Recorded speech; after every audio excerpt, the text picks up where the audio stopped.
What's going on, everyone? Welcome to the Rumpier Sports Hardwood Show. We're here talking the NBA 7-game slate on a Thursday. We have the Masters going on.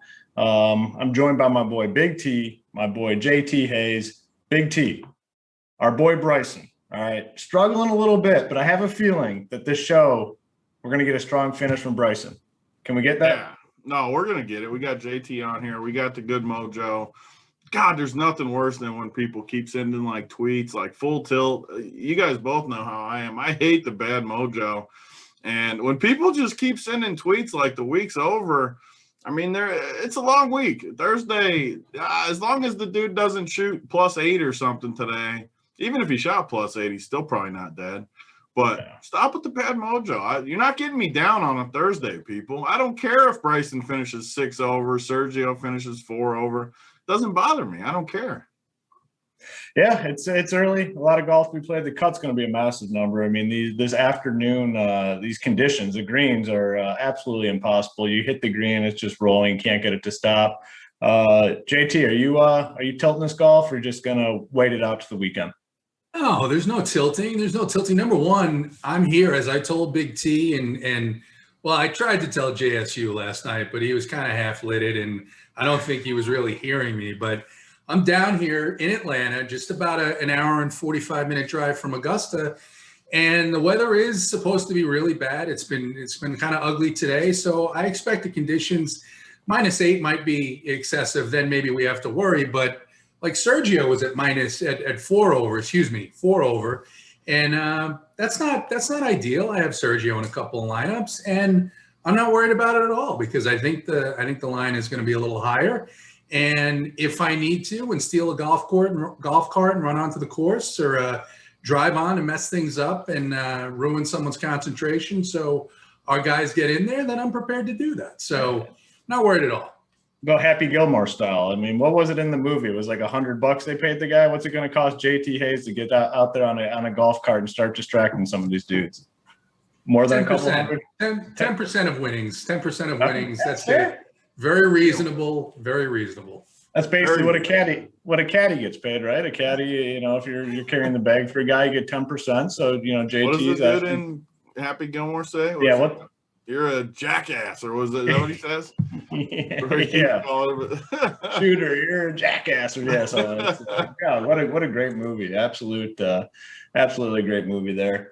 So we're 7 games here, as always. We're gonna go game by game, kind of break it down. Good chunk of news already in. We're waiting on a few more pieces, but overall, it's a pretty clean slate in terms of the news as it stands right now. Like I said, waiting for a couple pieces, but we'll cover it. We need to hit the likes. Make sure you hit the like button, hit the subscribe button. Helps us to continue to bring you guys these shows for free. Big T, anything else before we hop into this? Yeah, I mean, I got some good things to say about our boy JT, because I know when we were doing that schedule, we put him on just the baseball stuff because we know he loves baseball. We just said we'll let him focus on it. We thought we were like doing him a favor. He called right back and said, there's no damn way you're taking me off these NBA shows, because that's what we do. We bring good mojo. He wanted no part of going off these NBA shows. Right back on. You love to see it. I mean, imagine a Tuesday and a Thursday show without the Eiffel Tower play of the day. I mean, it really wouldn't be the same. I mean, the people wouldn't be happy. The show I don't know if the show could go on without an Eiffel Tower play twice a week. JT, thanks, for joining us. He was having no part of it. No, I thought it was a mistake. And I wrote in, and I got JSU in a lucid moment. And I said, listen, I don't know, whatever you guys want me to do. And he was like, no, we were doing this for you. And I was like, I mean, how could we live without Mangone's plays? I mean, that's really the big thing. It's the Tuesday play. Got to hear it, especially when he likes the same guys as I do, because he's not listening. I just, the mojo is what the mojo is. What's Mangone's play? What's the name of his play? It's the play or something? Was it the Let's Be Friends play of the day? I mean, it's that play that's going to get you almost to where you cash, and then and just not quite. But sometimes he pulls it off. I just can't. I still just can't get the vision, the Paul Millsap thing out of my head. I mean, the first ever play of the day. The shows are starting to build up. The momentum. You guys have great chemistry going on that show. I can seriously remember watching it. Everything was going so good. The chat was into it. Everyone was having a good old time. Big T hits a good play. JT, you throw out a good play. Comes to Mangone. They say the chat says we want to play for Mangone, and Mangone says freaking Paul Millsap. I just can't get that out of my head. I really can't. He was dead serious too. He wasn't even trolling. And Paul Millsap went out and I think got 13 fantasy points, right? There's a decent chance he got between like 13 and 18. There's a very good chance. Yeah. But, we love Mangone, but that's something that I might never forget. I think I'm scarred for life. I was calling it the limp dish rag play of the day after that. So I mean, for me personally, Mangone's plays are the limp dish rag play of the day. That's not getting you to the workbench. That is definitely not. That's like complete opposite of the workbench. Like whatever you're into, it's like the opposite. But like I said, we like ourselves some Mangone. It's always good to give them a hard time though. All right, we're going to go ahead and hop into this slate. I said 7 games, should be able to coast through these pretty good. We'll get to the end, go with the 3 plays of the day. You get the workbench play of the day. You get the Forex play of the day. And most importantly, it's Thursday. That means you get the Eiffel Tower play of the day. And then if we're in a good mood, we'll give away a piece of gear. So make sure you're pounding the like button and you hit the subscribe button. As I said, it helps us to continue to bring you guys these shows for free. We have the promo going, Get Bets. If you sign up for a monthly package that includes DFS and bets, you get the bets portion for free for 1 month. That's Get Bets. So head on over to Run Pure Sports. Check us out. All sports, one price. We don't do the thing when other sports start up. We're going to charge you more. One price all year round, same price for everything on the site. So runpuresports.com. Check us out. First game on the slate, we have the Lakers. Last thing before you get into it, because so all day these people have been acting like I'm dead today because they saw me that week after the Millie where we partied and we shipped the Millie. Like I looked like crap for a week. I understand because I was drunk for a week. I was on a bender. Then I played title. He peeled me for another week where I was injured and freaking tired and dead. I mean, all I did was drink last night. Like I can handle one night, people. I just can't handle a full bender. Like, of course I look good today. I mean, it was one night of drinking, one show. I mean, you have higher expectations for Big T. Yeah, I mean, that was the weekend at Big T's house was a marathon. That wasn't last night was a sprint. Big T, not in the best shape. He can still handle sprints. He can definitely handle sprints. That weekend at the Niehaus house was a freaking marathon. And then you pile on the basketball after. I got to take Big T's back on this one. That was a different situation. They just had some drinks last night. A couple hours, had fun, good PGA chat. That was just that was a little warm up. Like if we went back to back and did it again tonight, then I might look like shit tomorrow. Like I can't go back to back as much as I used to. Well, one night's never gonna get me. It's not a big deal. What time are you up? 5:30 this morning? I mean, I was doing QQs in the Discord for our members that run Pure at like 3:30. My favorite part, though, this is not to like make fun of AP because AP's up 6 hours before I am in the morning in there grinding. But literally at 3:30 in the morning, I'm in the Discord answering questions. Some dude in the Discord tags AP with a QQ. I said, "You think AP's gonna be here answering QQs at 3:30 in the morning?" I about fell out of the chair. That would be the equivalent of hitting hoop up at like 11:30 at night. You're not getting through, unfortunately. Everyone's got their own time zones. Like you can hit people at each point of the day. Big T's is more in the middle of the night, those hours. If you hit me at like 7 in the morning, I can promise you I'm not responding at 7 in the morning. So you got to hit in the right time zone. I will say Big T has a very diverse sleep schedule. There's times when Big T's up till 4 in the morning, and then for some reason he's right back up at 8 a.m. There's times where he's up super late, 5, 6 in the morning, and you might not catch him till 2 or 3 the next day. He has a very wide range in terms of when he could potentially be sleeping. What was worse than COVID with the KBO and the League of Legends? And like, man, you would think we got more sleep during that time with no sports, but those were rough times. Those were dark times. I remember. I didn't get into the KBO stuff like you guys, and that I can't imagine. I mean, that definitely would throw the sleep schedule for a loop. JTA's was the KBO master. You had some big hits in there, right, JT? That's where he bought the telescope. That's right. That was tough though, because I had to dial back and go to bed before midnight because I had to be up at like 4:20. And then once lock hit at 5, I could try and fall asleep, but then I would have my phone and let's see what's going on. And I'd get the alerts that teams were scoring. So if one of my stacks went off right away, I was probably just getting up and putting on ESPN and seeing how it ended. So there were some long days there. It was a little tough. It's all part of winning, though. Winners win. You got to do what you got to do. Got to grind. Got to grind whatever's available. Back then it was just KBO, but now we have everything. And more importantly, we have NBA, which we're going to talk about tonight. 7-game slate. We have the Lakers. We have the Heat. Wow, what 205 total? Holy shit! We haven't seen something like that in a while. Heat favored by 9. Lakers team total sitting at 98. You don't see that all that often. Heat are sitting at 107. Let's see what we have in terms of the injury news. Obviously, no LeBron, no Anthony Davis. Kuzma's going to play. Andre Drummond is in. Horton Tucker suspended 1 game, but they did pick up Ben McLemore, and he'll be available to play tonight on the Heat side. Pretty much at full strength, obviously having Butler, having Bam. This is a game, I mean, it's a really tough game to target guys, and I think you can take a look at Andre Drummond a little bit. He's 6'5" on DK. I don't absolutely hate that. On the Heat side, Oladipo, Butler, Bam.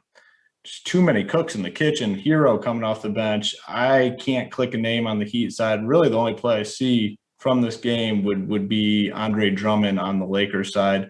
Go to you first, JT. What are your thoughts here on this Lakers Heat game? No, I mean, there was one guy, but it's such a disgusting play that I'm even hesitant to throw the name out. I don't even think you need to take this risk tonight. The Heat have been vulnerable to the shooting guard position. Caldwell Pope is sitting there at 4.0, but on this slate, there's probably 6 guys that I would play before him. And, if you were chasing upside, you could play Jimmy Butler, but on this slate, I just don't see it. I'm probably not going to play anybody from this game, I don't think.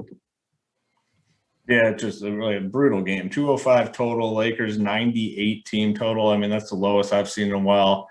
Big T, any love here for the Heat or the Lakers? I have a pretty good idea what you're going to say. I mean, it's real ugly. Games like this, I just look at and I try to find a way. I mean, if I was going to play anyone, it would be like the Carusos, the KCPs, just as a pure filler value play. But, I mean, there's no way I'm spending salary in this game. Drummond, I mean, maybe you could play Drummond 65, but I don't know. Like this time of year, we're going to have great plays and spots. I can't imagine really going to this game for plays. All right, well, we'll go ahead and keep it moving. We'll head on over to the next game. We have the Bulls. We have the Raptors, 217 total. Chicago favored by 4. The reason Chicago is favored by 4 because the Raptors are going to have, I believe, 8 bodies tonight. No McCaw, no Lowry, no Van Fleet, no Bembry. So they have, it looks like 8 healthy bodies. Very thin rotations tonight for the Raptors. On the Bulls side, I think Vucevic is kind of an interesting tournament option. I don't know how many people will be on him. It just did say that, let's see, Levine and Markkanen, they're officially available. I guess there was some, where they question all that. I guess they're listed as probable, but they're going to be in for sure. So for me in this game, like I said, I think Vooch is interesting in tournaments. And then on the Raptors side, I mean, this is going to be a spot where you're going to want to get some exposure. I mean, these guys are going to play a ton of minutes. Flynn has been playing very solid lately. You're looking 30 minutes in the last 3 games. He's been above 33 fantasy points in each of those games. He has a nice price tag at 4.7K. Our boy Gary Trent Jr., he's going to play, probably as many minutes as he can handle. Production has slipped the last 2 games, but I kind of like him to have a bounce back game in this spot. OG Siakam, I think, is a good spend. And Chris Boucher, I mean, good price tag at 5.7K. The minutes are there. He's a guy, when he gets minutes, he's typically pretty productive. So we're going to have to take a look at some of these Raptors guys. We'll stick with you, Big T, kind of break down this Bulls Raptors game for me. Man, this Toronto team, I loved them for the first half of the year. They were treating me right. bunch of things were going their way. Man, they've killed me the last 2 or 3 weeks. I mean, we just keep getting these spots where they don't have that many guys. And either they get blown out or they blow another team out or they just flat out suck. I mean, these guys have just been horrendous lately. I mean, the other night they're decent, but OG gets kicked out. Like just random stuff. They've just been very hurtful, honestly, to us. And then tonight, 7-game slate against Chicago. These guys are just in a great spot again. So it comes down to like how many times can we keep going back to these guys? And I think I have to go back again. But man, like when is the end point? Like Hoop, how long can we play these guys before we start to get tilted that they just don't come through anymore? Well, yeah, I mean, it is obviously tilting because they have disappointed. But I mean, we've been at this for a while, and when you get a situation where a team has 8 healthy bodies, I mean, you have to look them up. I mean, it's a tough spot to fade because if this game does stay close, which the spread does indicate, these guys are going to play mid-30s to 40 minutes, and there's just no way for them to essentially continue to bust. So, I mean, I think it's just really hard to avoid this spot. My favorite is going to be Flynn. He's the cheapest, essentially, of the core guys, playing solid minutes and just looks really, really, really good out there. Boucher, I think, is very safe. The other 3 starters are, where the question marks kind of come into play a little bit, but I like them, man. I think, Gary Trent, I think it's a really good bounce back spot for him. He's kind of been struggling a little bit. So I guess to answer your question, it's tough to avoid a spot where a team's only going to have 8 players. Yeah, I mean, I'm definitely going to them. I mean, all these guys, I think Baines is like a very good value play tonight too. And he's never owned. Going against a team where they play a lot of minutes for Vooch, they're going to need him out there to play decent minutes. And he's actually been more consistent when you base it on price than people realize. I mean, last 3 games, right around 20, 17. I mean, for a min-price guy, that's decent when you know he's going to get some run tonight. Even if he doesn't start, which I do think he probably will start against Vooch. I don't really care even if he doesn't start. He's going to have to play some minutes. And yeah, I like it. And then the Chicago side, you have to like Vooch at least a little bit. I mean, good solid play going against a team like Toronto. And the one guy that I definitely have a strong take on is Levine. Like, man, ever since Vooch got there, he just hasn't shown it. He hasn't shown any upside in the last, 2-3 weeks. And I don't know. People keep playing him because he's 7,200 on FanDuel. I just don't see it. Like, he just hasn't shown the same upside. Tonight, people are going to play him again for sure, going against a team like Toronto who's got beat up by guys like Levine. At 7,200 on FanDuel, people are definitely going to play him. And I just don't think he has upside. He hasn't shown it at all. So I'm going to try to stay clear of guys that are clearly underpriced, but that I don't think have upside with the underpriced tag. Yeah, I think that makes sense. I agree with you on Levine. I mean, the tag all the way down to 8K. I mean, if we could, earlier on in the season, 8K Levine would be a lock. He has been right around value the last couple games, 36, 40. But, I mean, you've done a good job of really laying out that, in tournaments nowadays, that's not good enough. If you're paying 8K for a guy, he really needs to get in that 50 range. And we just haven't seen the 50 fantasy point upside out of Levine lately, especially with Vooch in there. So we'll go to you, JT. Your thoughts here on this Bulls-Raptors game? Yeah, I think it's probably surprising to think that the Bulls might be involved in a blowout where they're the top team here. But one thing about this Toronto team is they have to be, number one, exhausted from the minutes that they've been playing. And I think the way to approach this is really to focus on the lower price guys for Toronto, the guys like Flynn, maybe even, some of the backups there like Stanley Johnson or Baines that Big T was talking about. On the Chicago side, I don't love Vuk at that price just with the way I expect this game to play out. I do like the point guards here for Chicago. They're priced very nicely. Satoransky is 5.2. Kobe White is 4.2.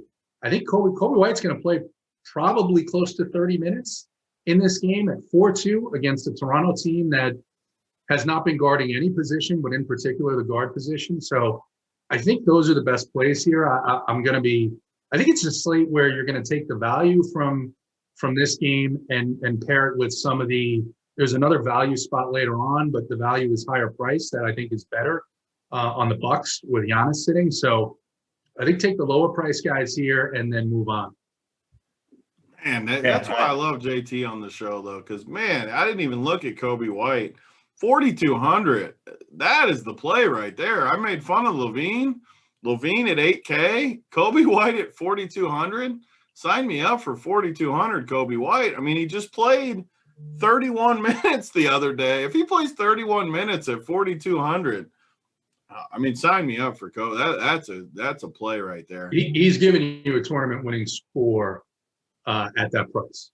And that no one's really talking about him. He's not really popping in projections either, despite that low price tag. So I do like that call, a little hidden gem there for the Run Pure Sports community. I definitely like that.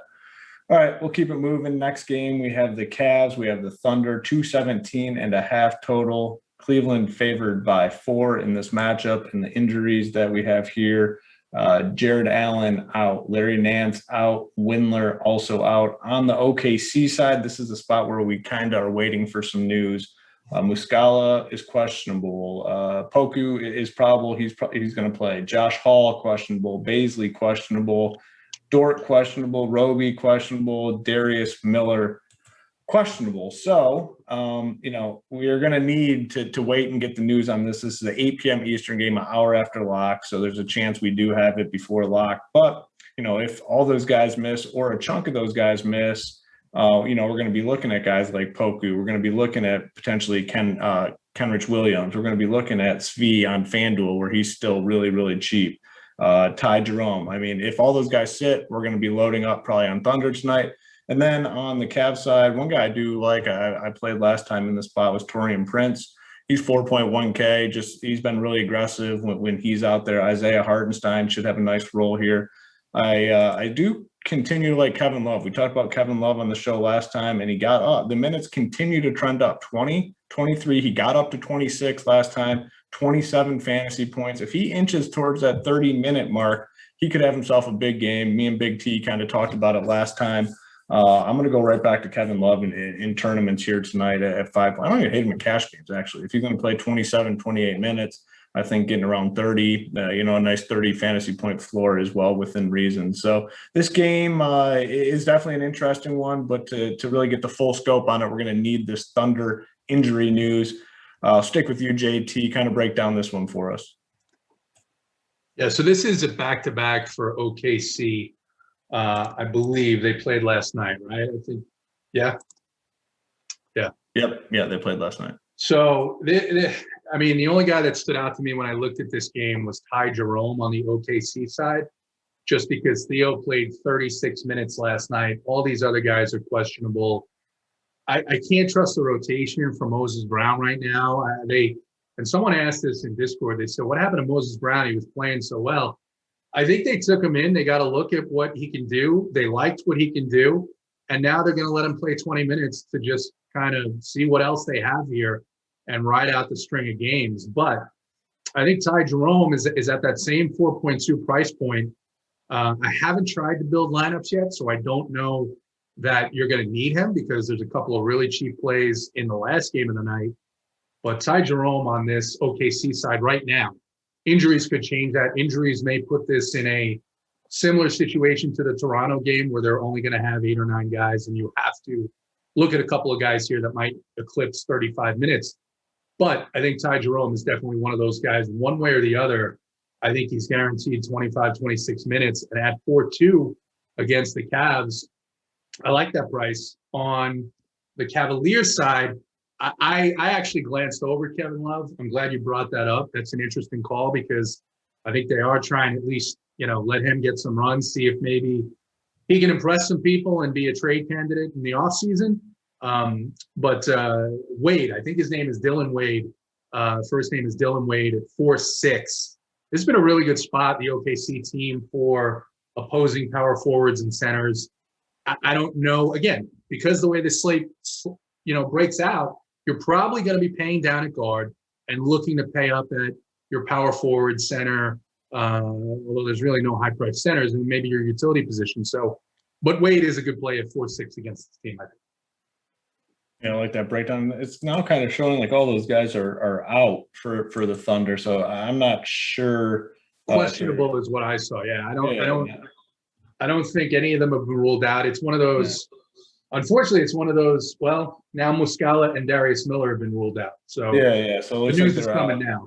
Yeah, the news is coming through. So it looks like they're only going to have they brought up those two dudes last time, the Robinson and Horde guys. So it looks like they're going to have 9 bodies tonight. So definitely a good spot. Big T, go ahead and break down this one for me.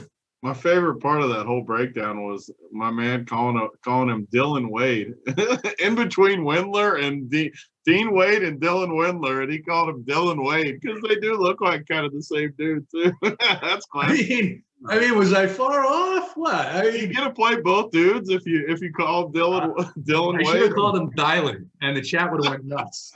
Dylan Wade, like wow.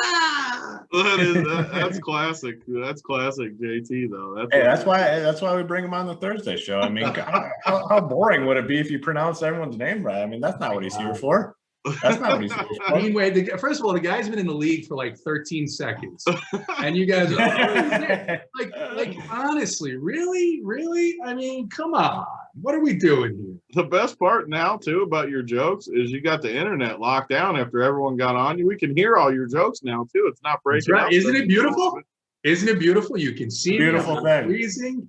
Oh, I got lights. I got an Ethernet cable. Yeah, life is good. Life is good at RPS. But yeah, I mean, this game's tough. I mean, look at it. I've been trying to stay away from Cleveland, and honestly, I've been trying to stay away from OKC too, just because these teams, man, you just don't know what you're going to get. I think some of these plays are good, and I agree with both of you, like, about the plays. I mean, some of these guys are going to crush. It's just a matter, like, some of them are going to bust hard too, and they're just bad teams with a lot of guys. I don't know. Like, I'm trying to stay away from games like this. I guess I could be talked into, like, Kevin Love, just because exactly what Hoop said. We played him last time. His minutes keep ticking upward. I just worry about games like this where, man, I don't know if, like, he gets a huge bump ever in the OKC game like this. But I think he's solid. Like, I don't know. Like, a lot of these plays I think are solid plays that I'm not excited about, but I'd be fine with. I mean, Prince, Wade, even Sexton, I think, is fine. Garland, fine. Hartenstein, fine. Like, all these guys are okay. But I'm not, like, excited to roster any of them, if that makes sense. So I'm just going to wait for the news. And, yeah, I mean, if something pops out, then maybe we play them. But I'm not going to force anything in. Yeah, it's kind of a weird slate, though, when you really start going through and breaking it down. It's kind of like the entire slate. You kind of feel like when you start, pinpointing the plays you want, you're like, oh, yeah, they're in play. I feel okay about them. There's nothing you feel absolutely great about, outside of a couple plays that we'll get to. But for the most part, it's a kind of uncomfortable slate. We talked about it yesterday, very cut and dry slate. I mean, we had all the Pacers injury situation. You loaded up on the Pacers. We had some spends. This slate's a little bit different. So we'll march on here to the next game. We got the Bucks. We got the Mavericks, 227 total. Dallas favored by 2. And, the Bucks have listed Giannis as doubtful. So assuming he sits, we're definitely going to be taking a look at some of these Bucks guys, specifically Bobby Portis, who will be a very popular play tonight. Anytime Giannis is out, he typically steps into the starting lineup, has big game. Last time, 28 minutes, 34 fantasy points. He's 5.3K on DK, very solid option. Then, these other guys you can definitely play. Drew, Middleton, maybe even a little bit of Brook Lopez. So with Giannis out, obviously you're going to want to take a look at some of these Bucks guys. On the Mavericks side, I believe Porzingis, they said, he's now probable. So he was questionable. He's probable. Trey Burke's probable. Maxi Kleber is questionable to play. So he's the only one that's really questionable to play on the Mavericks side. I'm going to go to you first, Big T, because I want you to cover this topic because this is something you were on basically from the start of the NBA season. Luka just appearing to not have the upside, consistent upside that we saw last season. I mean, yes, he's flashed for some 70 fantasy point games, but overall, like consistency wise, like day in and day out, we have not seen it in like the last 6 games: 43, 53, 47, 47, 55, 43 last night in a close matchup with the Rockets. Like, how does he not go off in a close game against the Rockets? Now we got the back-to-back situation. I'm assuming without many spends on the slate, he's going to be popular tonight. Talk to me about Luka and then break down the game overall. Yeah, I mean, what I've been doing with Luka is just under projecting him a little bit. Like around the industry, you'll see him projected mid 50s range. I mean, somewhere in the mid 50s. I'm just under projecting him to like 49 or 50 and seeing if he still hits my teams, because I don't, especially in this matchup versus guys like Drew going the other way. I don't think he ever really pops off for like a 70 spot. Sure, we say this every single show. If you land on Luka, sure, that's fine. Like, we're not going to say that's a bad play ever, but man, I have a hard time going there. He just hasn't shown it, like Hoop said. And it's a decent sample, too, of him not showing that upside. So definitely don't want to force him in. You look at the Milwaukee side, I mean, there's going to be guys that we really want to play. Like Portis is just good. I mean, you watch him, he just sticks shots. He's been making shots all season. So I definitely like him. Drew Holiday, I definitely like. Middleton's the one I struggle with more, just because he's going to be the most popular. He always is. And for whatever reason, this could be right, it could be wrong. In these spots this year, he just hasn't popped off like he did last year. Everyone was used to last year where he went off in these spots without Giannis. I'm not one of these numbers guys, as everyone knows. So I can't pull it up the chart like K Fallick and say, this night he did this night he did that. But just in my head, I don't think he's shown the upside. Looking at his game logs, I don't see anything in the 50s. And there was a couple of those games without Giannis. So, yeah, I think he's a good play. But he's going to be the highest owned guy on Milwaukee. And I would rather play Drew, Portis, probably even Dante and guys like that. That I just think Middleton's playing more of a passive, like passing role, getting guys the ball. I don't know. Like, I don't see the same upside as we've seen in past years.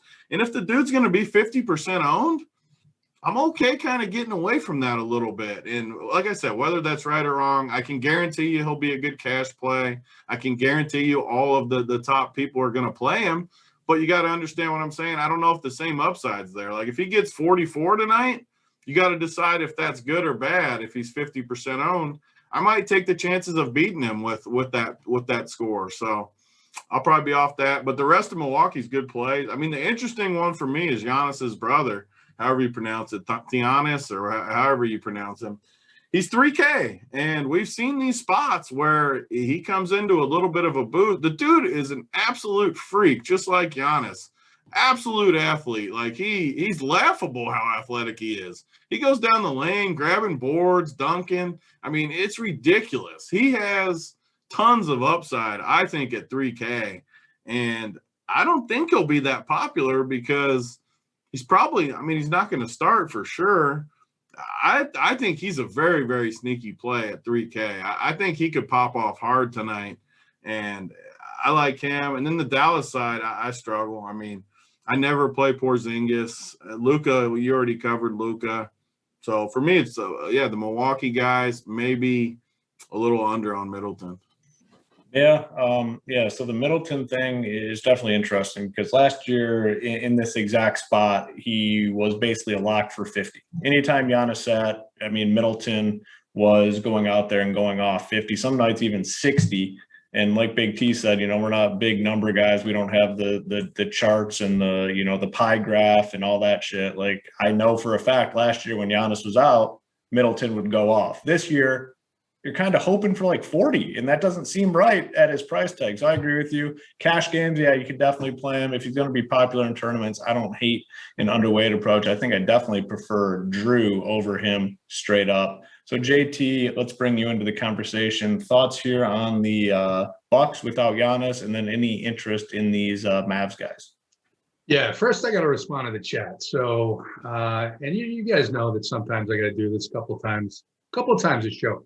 First of all, I like this one, Jamal Yah, 708 people in the chat, 251 likes. He's disgusted. This is someone watching us who doesn't believe that we're being respected.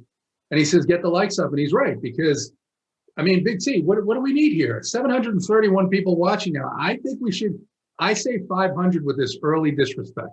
Yeah, I agree. And the bare minimum always, though, to not be disrespected is halfway home, like we always talk about. The bare minimum. I mean, it's got to be half the people clicking the like, which puts us right now, we're at 730. I mean, what is that? Like I said, I'm not the math guy. What is that, about 370, 365? Yeah, about 370. Yeah. We're right about 370 right now. I think I'm going to hold a little grudge. We need to get past that because I'm very upset about the start. If they click that like button, then you got to pronounce Giannis's brother's name properly. I'm getting to that. I'm getting to that. So our guy Steve Anthony, who normally, there's my guy Felix. Felix would never think that I would pronounce the name wrong. I know that. And here's Steve Anthony, who normally is great, gives us great feedback, helpful, respectful in the chat. He's attacking me today. He's attacking me. I took it personally. His name is Thanasis. And if you don't believe his name is Thanasis, go look it up and try and actually, it's not Tatiana, like Tony said. That was nice. That was fun. Tatiana Antetokounmpo. So, yeah, first of all, I agree with you completely. Middleton, this has not been the spot. Last year, the two guys that you wanted to play when Giannis was out, you started every lineup with, it was actually three guys. And it was Middleton and Brogdon and then Brook Lopez. And this year, it's flipped. Drew has been the guy who's taken over these games. He's almost good on most of these times when Giannis has been out. He's almost guaranteed for 50, and he's been getting up as far as 60. So at 8-1, he's probably one of my favorite plays on the slate. And I do think that you can actually look a little bit to Brook Lopez here, as disgusting as that is, at 5K. I don't know that we'll need to drop down that much. There's not a lot, like I said, not a lot to spend up on at center. But the other thing is Dallas is back to being a little bit softer defensively, and in particular against point guards. You saw what John Wall did on his minutes limit last night, whatever. I guess the minutes limit was 48 again. But he went for a nice 56. Conley, I think, lit them up a couple of games before that. This is a great spot for Drew. I'm going to start every lineup with him. That's the way to attack this Milwaukee team tonight. And Portis at 5'3". I mean, I think he's 5'3" on DraftKings. Almost free, honestly. And you can play Portis at center, and then you don't have to worry about a position that's I think, there's one guy later maybe, but I think other than that, it's a pretty weak position now. No, yeah, I agree with your take. Brook Lopez, yeah, it's a nasty roster, but I don't hate it at 5K, especially on DK where you get the bonus for the threes. He's going to be out there playing a bunch.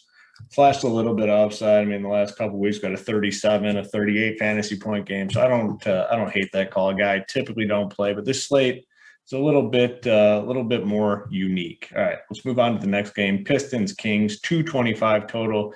Kings favored by 7.5 in this game. And we have some news we're waiting on the Pistons side. I already ruled out Magruder and Jeremy Grant. Okafor's questionable. Mason Plumlee is also questionable. So we kind of need that news for the bigs. But, the guards are looking pretty safe here. Saban Lee, Killian Hayes, even maybe Wayne Ellington, Josh Jackson. I think we can look at him. Sadiq Bey. They're all really, really cheap on DK. I mean, all under 5K, some of those guys in the 3K range. If Mason Plumlee's out, we could extend that list a little bit more. This game is 10 p.m. Eastern, so we're not going to have the news before lock, most likely. So this is a situation where you're going to have to maybe save some spots on your roster. On the King side, tough team for me right now. The prices are all pretty elevated. I don't really see anyone at a value tag. So I will most likely be off the Kings tonight. But the Pistons side is very interesting. If the news breaks our way, we'll go to you, Big T. Thoughts here on this Pistons-Kings game? Yeah, I mean, it's tough to ignore some of these Pistons guys just because it's getting to the point of the year where they got to get some of these younger guys run. I mean, Killian Hayes at 3,200. Coming off 25 minutes, 34 fantasy points, 20 minutes, only 10 fantasy points, but the minutes are more important. And you get the Sacramento matchup that we always talk about. I mean, you're getting I mean, he's got to be one of the better plays of the slate. No matter what the injury news ends up being, I mean, he's too cheap. They have to want to get him some run too. I mean, he's a plan for their future. They got to play him. So 3,200 against the Kings feels borderline like a total lock to me. It's really hard not to play him. Saddiq Bey, similar to that. I mean, he's only 4,300 on DraftKings. 5,100 is a little tougher on FanDuel, but 4,300 for this guy against the Kings is just very cheap. And you have to think, I mean, Plumlee, why is Detroit going to run out some of the older guys when they can get some of these young guys some looks to finish the season? I have to imagine Plumlee probably sits, and that's what I'm going to bank on. If Plumlee plays, it's still not the worst thing in the world. You can still play these guys against the Kings. But once Plumlee's out, I mean, these guys are going to crush. And there's some of the better plays of the slate. Sacramento, I mean, same thing. They got a ton of guys. Yeah, there's not that much star power on the slate, though. So I don't totally hate playing a guy like De'Aaron Fox just because – if he can outscore Luka, which he can outscore Luka, it's not totally out of the realm. So if he can outscore someone like that, like, you're going to win a lot of money because he's a late hammer that not that many people are going to play. I don't know if he's going to end up being like a Corbin. Someone just got a hole-in-one, I think. Fleetwood. Hopefully with Bryson on a par like 5. That would have been. Yeah, Fleetwood just hit an 8. Fleetwood, oh, get out of here. That's awful. Yeah, the 0-1 on the scorecard bounced right in 16. But yeah, I mean, De'Aaron Fox and then the Pistons guys for me. I'm looking at the rest of the Pistons guys, see if there's any like gems in there. I mean, for me, it looks like Saddiq Bey and Killian Hayes would be the two guys for me. Maybe Isaiah Stewart too, but I like the other two guys more. Yep, I agree. Good breakdown there. And on the Kings side, yeah, we don't have the spends tonight, really. I mean, if you're not playing Luka, yeah, I don't hate maybe looking to De'Aaron Fox or someone like that. So I agree with that take as well. JT, thoughts here on the Pistons-Kings game? Yeah, I was sort of just thinking it's actually going to be hard to spend the entire salary and find the lineup that you like tonight. I mean, your lineups here, you're going to come to like 45, 46K. And start looking around, and maybe that's a little too low, but I agree. Killian Hayes, I had circled. He's going to at least get 24 minutes. If those guys are out, he's going to get more. The Kings defense is an oxymoron because it doesn't exist. Saddiq Bey, I played him last game at 4-3 against Denver, and he came through with 29 points on DraftKings. If Plumlee's out, you have to almost – I don't know that Stewart's a must-play, but you got to look at Stewart just because of how bad – this Kings defense is in particular against centers. And then it's hard on the other side. Yeah, I mean, Fox at 9.3 is a little elevated, but you probably can almost guarantee on 40, 45, maybe a little more. Here, a lot of guys in chat were talking about Holmes, and he's a guy that I absolutely love to play. But Hassan Whiteside is active. Luke Walton has once again expanded his rotation a little bit. So you see guys like Metu and some of these other dudes getting in the mix. Harrison Barnes is going to play 38 minutes. Harrison Barnes is 6'4". I mean, he's been going for 40, 45 the last couple of games because for whatever reason, whatever pictures Harrison Barnes has of Luke Walton or his dad, he's not moving him off the court. So 6'4", he makes my player pool, and he may be a way to get up to that 47, 48,000 range in salary because that's the kind of night it is. He's a good filler type play too. Like if you need to spend salary, because you always feel comfortable with his minutes, like you said. Even if you don't like get excited to play him, he's a perfect filler of salary. Like if you have to play some risky like 4K guy, or you can just play Harrison Barnes for 6K and lock him in there. Like just play Barnes and just get that just solid score in there. Yeah, good lineup filler, good last guy in type play. You know you're going to get the minutes. He has flashed some upside. I agree with that. Just a reminder, guys, if you're not a member, head on over to runpuresports.com. We have the promo Get Bets right now. If you do a monthly package with DFS and bets combined, you get the bets portion for free. One price, every sport. We're not going to upcharge you when a new sport starts. Price remains consistent for every single sport on our website. We got everything covered: UFC, tennis, NASCAR, along with all the main sports. So head on over to Run Pure Sports. Check us out. Good job on the likes as well. I mean, JT gets in there and says get to 350. They're at 350. On the way up too. What we said 370 actually. So you got about 10 more to go, but still good job. We have 2 more games to go. So continue to hit the like and subscribe. We definitely appreciate that. Next game, Portland, Utah, 232.5 total, big total here. Utah favored by 6, and no Jordan Clarkson for the Jazz. There was some speculation that Mike Conley would miss as well, but Conley's not even on the injury report tonight, so he will play. If Clarkson and Conley are out, Donovan Mitchell would have been a really strong play. I still think you can play Donovan Mitchell with Clarkson being out. We always talk about the Utah Jazz, a tough team when they're fully healthy. Well, their biggest bench piece is now out. High usage Jordan Clarkson. I think a guy like Joe Ingles is interesting. I think you can definitely play Donovan Mitchell, maybe even Royce O'Neal, who's cheap at 4K. On the Portland side, much more difficult team to pinpoint for DFS purposes now that McCollum's back. They have Nurkic back. They have Cantor. Bad matchup against the Utah Jazz. I'll likely be off Portland, but I do think you can look up some of these Utah guys in a really good matchup. And we always say they just need at least one guy out. We have that guy out tonight in Jordan Clarkson. So I think they're a decent team to target tonight. JT, break down this Portland-Utah game for me. Yeah, I like the spot for Utah. What I don't like outside of a couple of guys is the prices. And I don't think on DraftKings, I don't think Mike Conley has all that much upside at 7-3 on a back-to-back. Mitchell's price at 8.6 is nice. And then Gobert at 7.8. I had Favors circled at 3K. He's the stone minimum on a back-to-back. He's probably going to get close to 20 minutes against either, Enes Kanter or a combination of Kanter and Nurkic defense. But again, I'm not going to need to play a 3K center. And if I was, I would probably play Dame. So it's tough. I agree. I don't like a lot on the Utah side in terms of price.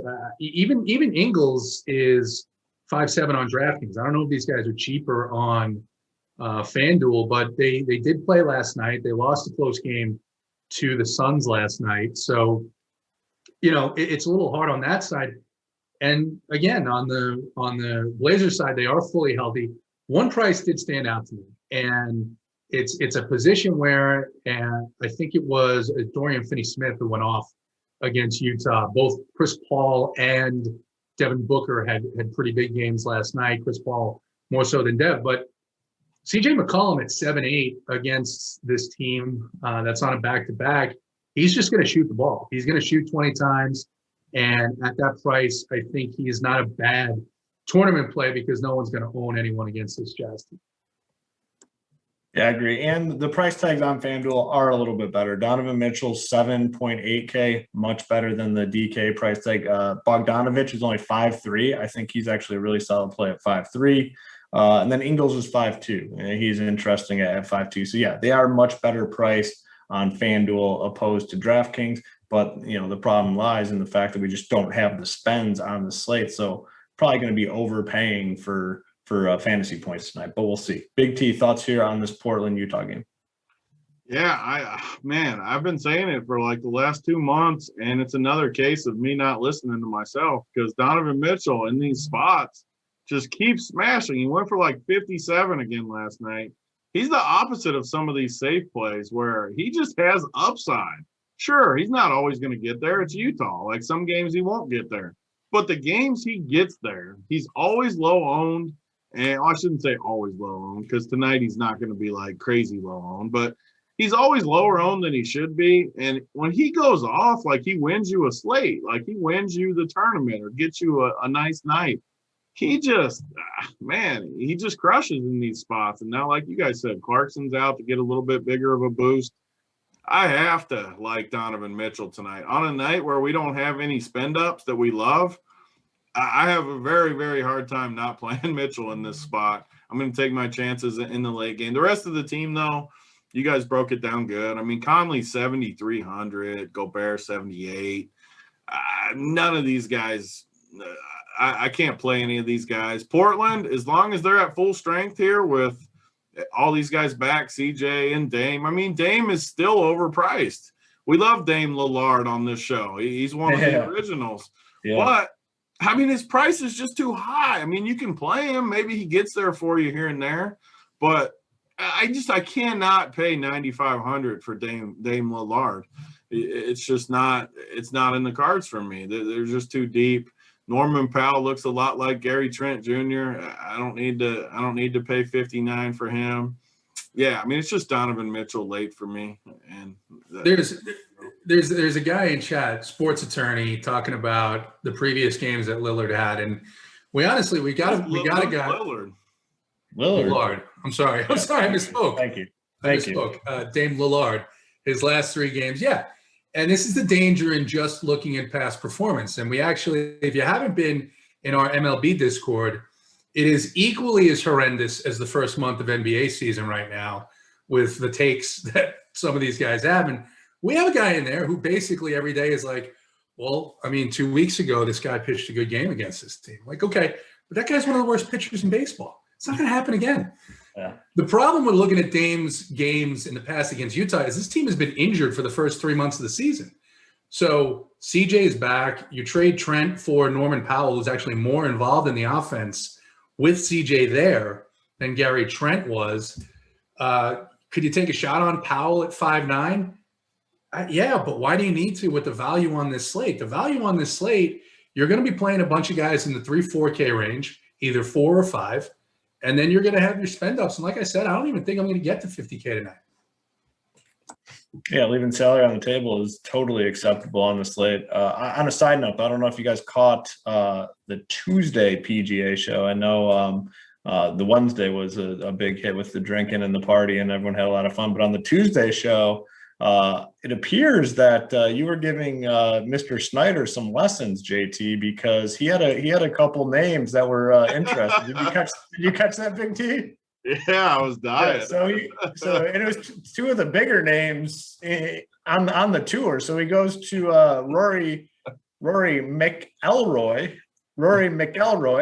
and then he followed that up with Brooks Koepka.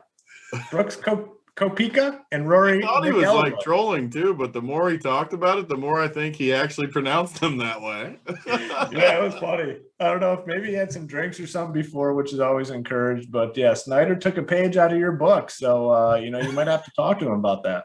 I mean, listen, when you realize how good it is, right? How good it is to say these names the right way, and you like to do it, and I got to give him credit. He probably tracked down a family member and said, hey, the first iteration of your name, how did you say it? And of course, they were probably children, infants, so they say it a little differently. That's what you go with. That's the pronunciation that you should use. But what's great is Snyder was speaking at all. I mean, that whole weekend at Big T's house, I heard like 35 words, and most of them were during poker. Yeah, exactly. Most of them were like, give me JT's money. Give me that pile of coin. Yeah, so give me more of this. Give me more of the money. He was taking down the money in poker, that's for sure. What was he saying? Actually, I heard the same words over and over the whole time. I'm the best post-flop player in the country. I know that. Yeah, it wasn't just at the table. Not at the table. 8 guys said best post-flop player in the country or world. So, and it was true that night. Me otherwise. And it was true that night. Yeah, exactly. It was definitely true that night. Luckily for Big T, though, he sat out the poker game, so he didn't contribute. All part of the heater. When you're on a heater, you got to stay away from that Snyder buzzsaw. Yeah, Big T watched for a couple of hands, and then he did the Irish goodbye. That's not true. Don't be making. It's so true. What are you talking about? You guys said I went up, and I was in the office like doing stuff for the Run Pure members. Of course. Then I came back, and you guys were like, "Oh, he's upstairs." I was never upstairs.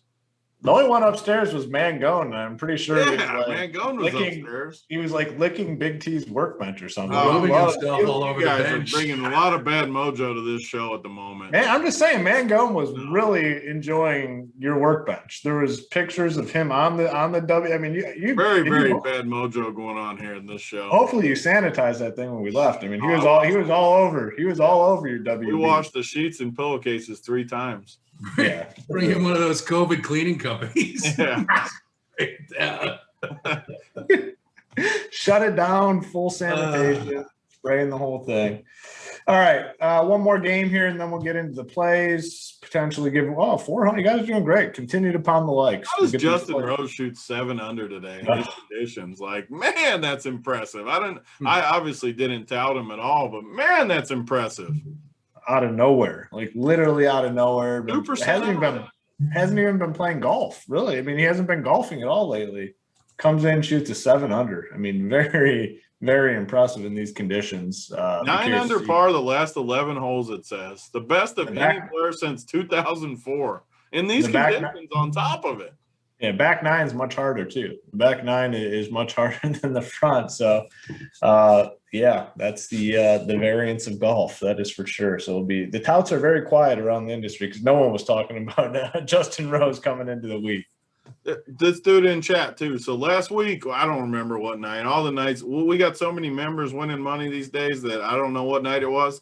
But my man, the Godfather, who shipped 100K that night, who I stayed up till 2 a.m. rooting on, is in the Discord right now at Run Pure, just giving out entries, giving the good mojo, just finding people in the Discord, sending them some PayPal, and putting them in tournaments. That's what we do at Run Pure. It's all about good mojo. And tons of the members are doing it. We did it to start things out, but the members have taken over. I mean, we had Big Dick Nick one night. We've had tons of members, and it's just awesome. Like that's why we root. That's why it's a community feel. We're rooting for each other. Yeah, we want to win ourselves. Of course we want to win ourselves, but that doesn't mean when we're not rooting for each other too when it comes down to it. Another reason to head on over to Run Pure Sports and check us out. I mean, you get in that Discord is phenomenal. A lot of great conversations. And I mean, people literally, when they win, they want to give back. So they're in there picking random people and putting them in tournaments. Just a phenomenal environment at Run Pure Sports. So make sure you get on over there. All right, one more game on the slate. Not a great one for fantasy purposes. Suns, Clippers, 221 total. Clippers favored by 6 in this game. Two of the tougher teams for DFS purposes. We'll start on the Clippers side, and the prices are kind of elevated on their key guys. They have Kawhi 10K. We haven't really seen Kawhi 10K in a while. Paul George at 8.7. They're starting to get a little more healthy. Patrick Beverley's back in there. The bench guys, they have Batum, Reggie Jackson. They have contributors, Terrence Mann, guys that will contribute off the bench. Tough team for DFS purposes.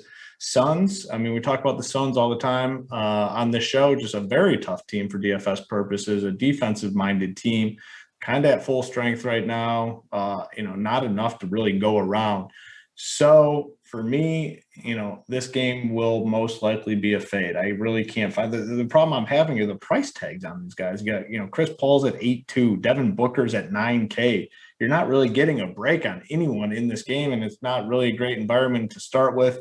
We'll go to you, JT. Are you seeing any plays here in the Suns-Clippers game? No, not really. You have even with Zubac, who you might look to just because he's been the only center there. They now have DeMarcus Cousins. Cousins is 3.0, but I don't think you need it. He did play 14 minutes, I think, or he scored 14 points in like 8 minutes, 14 fantasy points in his first appearance. But I don't think you need that. With Phoenix on a back-to-back, Dario Saric is 3.9. But again, they're fully healthy. They seem to rotate those power forwards. So it's just not a great spot for either team. And like you said, all of the prices are way, way elevated. And I think it's possible some of these guys may gain a little popularity because I think people will be looking and making their lineups with the value and say, where am I going to go? And you'll see, Doncic with Kawhi, Doncic with Booker. I just don't think this is a matchup for that. These are two teams that want to play slow, that are really, I think, in the top half of the league defensively, and I just don't see them meeting those price tags. Yeah, I'm with you. Big T, I mean, these are two teams that, I know we both have faded for the most part this season, barring injury situations. Tonight, we find these teams in a spot where they're both basically at full strength. I can't imagine you're going to be looking to many guys in this game, correct? Yeah, I mean, I'm just going to stick with it. I mean, sure, maybe it's a leak on our part a little bit that we just totally ignore these games. But I mean, Phoenix just had a big win last night in overtime, I think. Clippers, a late game with the Clippers. I gave that speech last week when we thought Giannis was going to play. Well, it was this week probably, but like I said, everything runs together. These stars are going to sit some games in the next month, and I don't know. I'm fading this game. I'll leave it at that. Yeah, I mean, but let's say if you had to pick one dude from this game to play, who would it be? That's a good question. Big for us.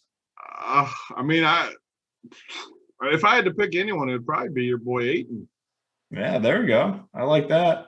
I can't really imagine playing anyone though. Like that's my problem. When I look at these teams, there's literally no one I even consider. Like that's how bad it is.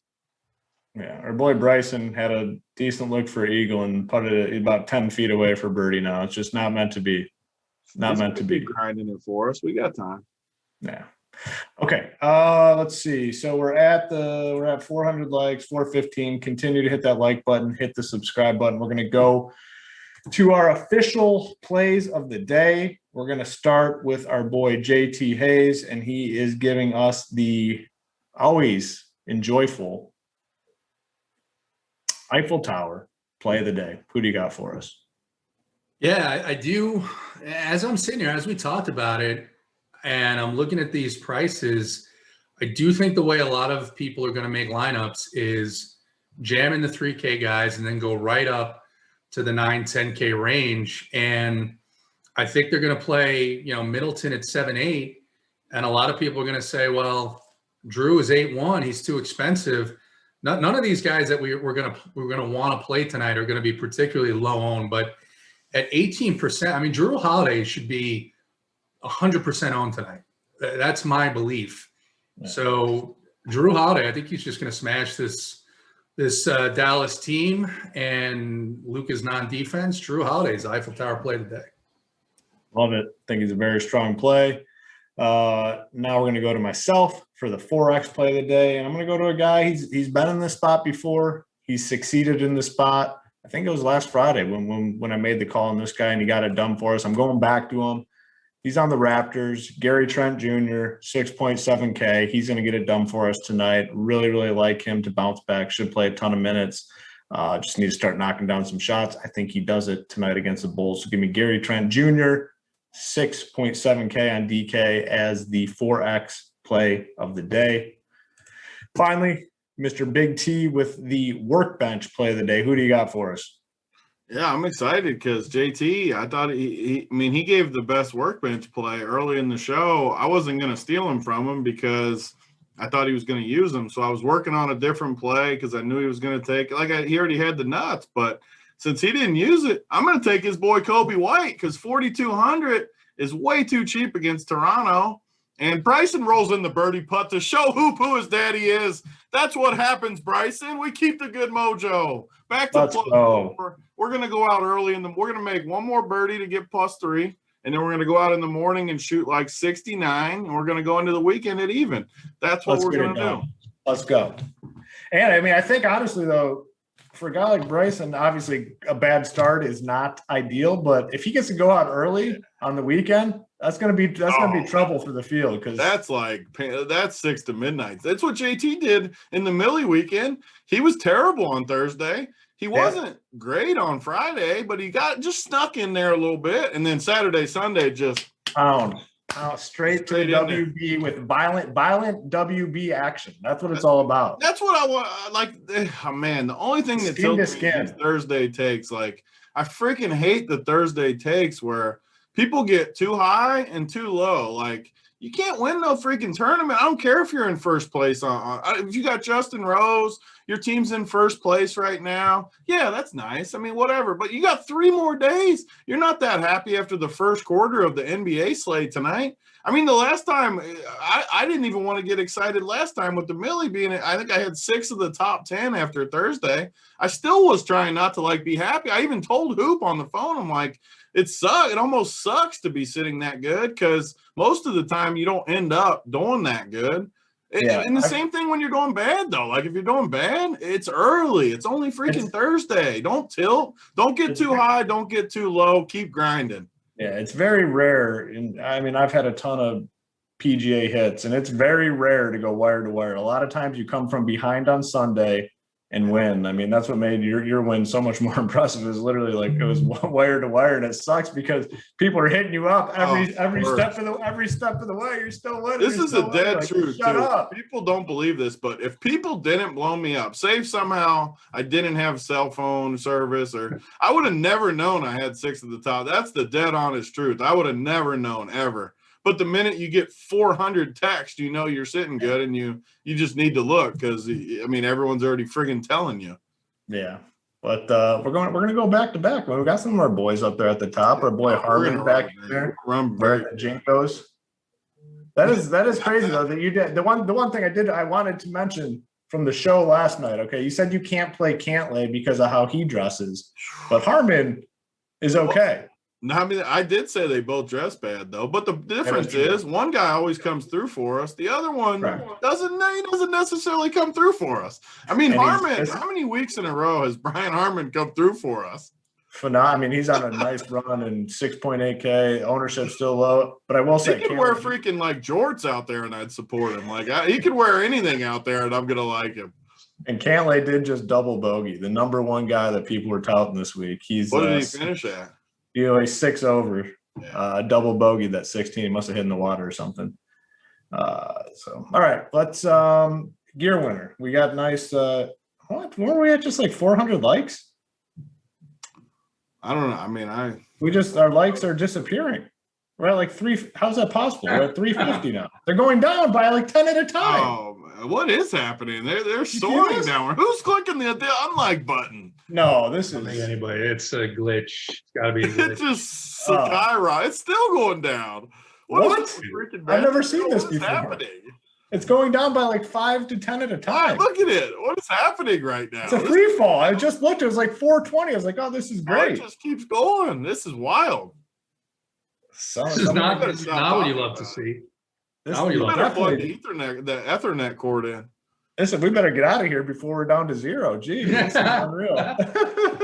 The winner of the gear, I don't know, this person may have already won, but our boy Brian Palinkas, he says, I'm always looking up top in the contest to see all the Run Pier peeps. I'm always rooting for everyone in here. Hashtag good mojo. I know you like that comment, correct, Big T, JT? Great comment to end it, right? Absolutely. Love it. There's nothing more important than good mojo. I'll stand by it till the end of time. I believe it in everything. Good mojo. I don't care what's happening either. You could be doing good, doing bad.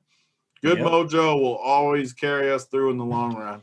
Yep, that's what we're all about here, and that's what we're going to continue to be all about moving forward. But we're going to get on out of here. JSU and Holden will be taking you guys up to lock over at runpiersports.com. So head on over there to check those guys out, breaking down the news and the notes and any injury news that we might get, which we should potentially get something pretty soon here. So head on over there, check those guys out. But for JT Hayes, for Big T, I'm Hoop. Good luck tonight in your contest.